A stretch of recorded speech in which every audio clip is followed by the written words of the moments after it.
Sebanyak jutaan batu dari luar angkasa setiap tahunnya mengarah ke bumi. Ada yang terbakar di atmosfer bumi, tetapi ada yang juga puingnya menembus atmosfer dan mendarat di bumi. Ukuran batu yang jatuh ke bumi sangat kecil dan relatif jarang, karena sudah terbakar di atmosfer bumi.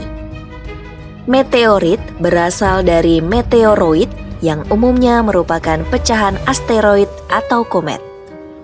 Tetapi, beberapa mungkin juga merupakan puing-puing yang berasal dari planet atau satelit.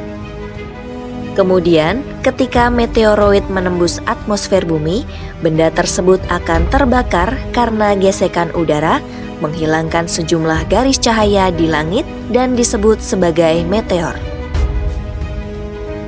Sedangkan jika meteoroid yang jatuh ke tanah disebut meteorit. Lalu, berapa banyak batuan luar angkasa yang dapat mencapai daratan bumi? Menurut Gonzalo Tancredi, astronom di University of Republic di Montevideo, menemukan dalam kurun waktu 2007 hingga 2018 ada 95 laporan meteorit yang jatuh ke bumi atau rata-rata sekitar 7,9 laporan per tahun. Namun menurutnya akan cukup sulit mengetahui secara pasti jumlah meteorit yang jatuh ke laut dan tenggelam di dasar samudera tanpa terdeteksi. Sementara untuk meteorit yang jatuh ke bumi, diperkirakan ada sekitar 6.100 meteorit jatuh per tahun di bumi, sekitar 1.800-nya di daratan. Tancredi juga mencatat batuan luar angkasa berukuran sekitar 10 meter memasuki atmosfer bumi setiap 6 hingga 10 tahun.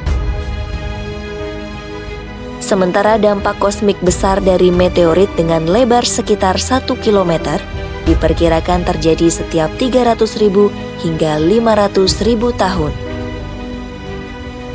Kemudian, fenomena yang layaknya mengakhiri zaman dinosaurus mungkin terjadi dalam 100 juta hingga 200 juta tahun.